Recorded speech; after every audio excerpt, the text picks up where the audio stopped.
જેતપરમાં આંદોલન ચાલે છે તે વચ્ચે સરકાર દ્વારા એક લેટર આ ખેડૂત માટે આવ્યો છે, જેમાં ગાંધીનગર બોલાવવાની વાત કરી છે અને સરકાર અને જે પણ ખેડૂત આગેવાનો છે તે મળી અને જે પ્રશ્ન છે તેનો ઉકેલ લાવવા માટે જે સરકાર છે તેમણે એક લેટર જાહેર કર્યો છે, જેમાં ખેડૂતના કોઈ પણ જે આગેવાનો હોય તે ત્યાં ઉપસ્થિત રહેશે અને જે સરકારના જે કર્મચારીઓ જે અધિકારીઓ છે તે ત્યાં ઉપસ્થિત રહેશે અને જે આ પ્રશ્ન છે તેનું નિરાકરણ લાવશે। એક બાજુ અત્યારે જે જેતપરમાં ખેડૂતો જે છે આંદોલન કરી રહ્યા છે અને આજના જ દિવસે જે વીજ પોલનું જે કામ છે તે એક ફરી એક વખત ચાલુ થતાનો એક વિડીયો અત્યારે સોશિયલ મીડિયા ઉપર વાયરલ થાય છે, જે વિડીયો આજનો જ છે અને ત્યાં વીજ લાઇનનું જે કામ છે તે ચાલુ કરવા અમુક માણસો ત્યાં કામગીરી કરી રહ્યા છે। તે વચ્ચે સરકારનો એક અત્યારે લેટર આવ્યો છે અને ખેડૂતને માંગ કરેલી છે કે તે આવે અને સીધી વાતચીત કરે, કેમ કે વાતચીત થશે તો જ એ પ્રશ્નનો ઉકેલ આવશે, આવું સરકારનું માનવું છે। તો હવે જોવાનું રહેશે કે જ્યારે ખેડૂત અને સરકારની વાતચીત થાય ત્યારે કયા મુદ્દાઓ ઉકેલવા આવશે અને કયા જે પ્રશ્નો એવા રહેશે કે જેને ઉકેલવામાં નહીં આવે, એ તો આપણને આજે મીટિંગ થાય તેના પછી જ ખબર પડશે, પરંતુ કયા 10 આગેવાનો જશે એ હવે જે આ ખેડૂત આગેવાનો છે તે નક્કી કરશે કે જે ખેડૂત આગેવાનો અને સરકાર સામે જે બેઠક થશે અને તે બેઠક પછી આપણે જોઈશું કે કઈ રીતના કયા મુદ્દા ઉપર અસર પડે છે।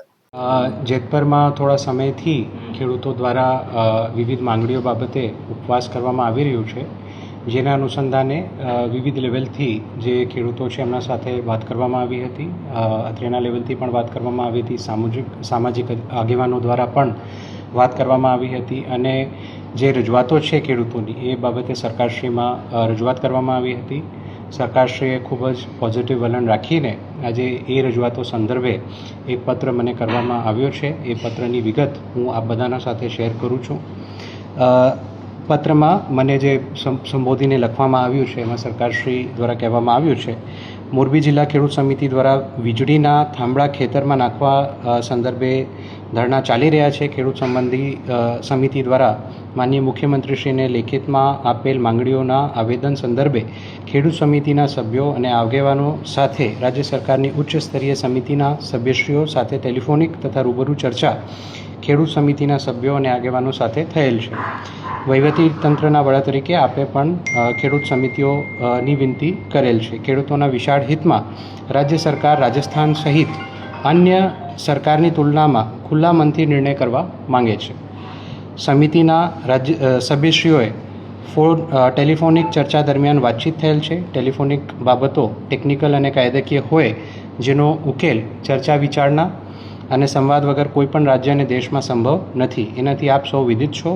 દેશમાં અને દુનિયામાં બનેલી ઘટનામાં પણ હમણાં આપે જોયું છે કે સંવાદ અને ચર્ચા વગર ઉકેલ સંભવ નહોતા। રાજ્ય સરકાર પણ ચર્ચા સંવાદ કરીને માંગણીઓનું આખરી સ્વરૂપ આપવા માટે તૈયાર છે। તો ઉપરોક્ત સંદર્ભે રાજ્ય સરકાર વતી ખેડૂત કમિટી અને આગેવાનોને રાજ્ય સરકારની ઉચ્ચ સ્તરીય સમિતિ સાથે સંવાદ અને ચર્ચા કરવા માટે સરકાર વતી આમંત્રણ પાઠવવામાં આવે છે। રાજ્ય સરકાર ચોક્કસ માને છે કે ખેડૂતોના હિતમાં ચર્ચા અને સંવાદથી જ ખેડૂતોના હિતમાં નિર્ણય લઈ શકાય, જેનાથી જે ખેડૂતોના ખેતરમાં વીજપોલ ઊભા થયા છે તે પોતે ગેરમાર્ગે ન દોરાય અને અસમંજસમાં ન રહે, તે પણ આપણી સામૂહિક જવાબદારી છે અને રાજ્ય સરકાર એ વસ્તુને સ્વીકારે છે।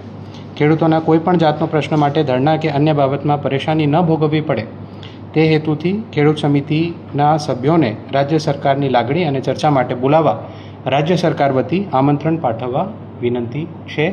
તો આપ તમામ જે ખેડૂત મિત્રો છે એમને પણ હું રાજ્ય સરકાર શ્રી વતી આ જે આપની તમામ માંગણીઓ છે એના માટે ચર્ચા માટે આમંત્રિત કરું છું અને સરકારશ્રી આ તમામ મુદ્દાઓ બાબતે પોઝિટિવ છે એ બાબતમાં આ પત્રમાં પણ ઉલ્લેખ કર્યું છે। રાજસ્થાન સરકાર અને અન્ય સરકારોના પણ જે વિવિધ જીઆર છે આનું પણ ઉલ્લેખ સરકારશ્રીના આ પત્રમાં કરવામાં આવ્યું છે। તો સરકારશ્રી એક સ્ટેપ આગળ વધીને તમામ ખેડૂતો સાથે વાત કરવા માટે તૈયાર છે।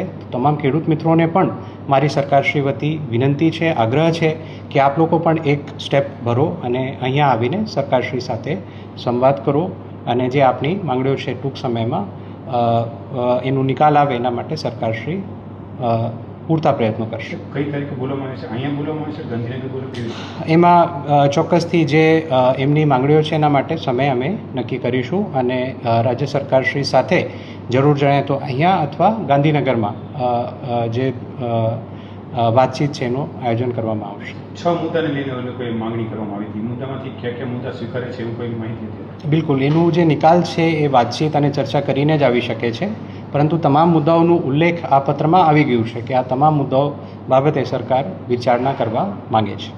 કયા દિવસે સરકાર સાથે વાતચીત કરવામાં બિલકુલ, એ જે ખેડૂતો નું પણ સમય અમે જાણીશું અને સરકારશ્રીનો પણ સમય અમે જાણીશું અને જે પરસ્પર સહમતિનો સમય હોય એ સમયમાં ચર્ચા કરવા માટે સરકારશ્રી તૈયાર છે. આ માટે વહીવટી ટીમ ટૂંકમાં ખેડૂતો પાસે જઈ છે કેવી રીતે ટાઈમ માટે? બિલકુલ, જે આજે પત્ર મેં આપના સામે રજૂ કર્યું એ પત્ર અમારા પ્રતિનિધિ તરીકે એસડીએમ શ્રી મોરબી હાલ જઈને એ પત્ર તમામ ખેડૂતોને મારા વતી આપવાના છે અને એમને આમંત્રિત પણ આ જે ચર્ચા છે એને માટે કરવાના છે. કેટલા દિવસમાં નિકાલ આવી શકે?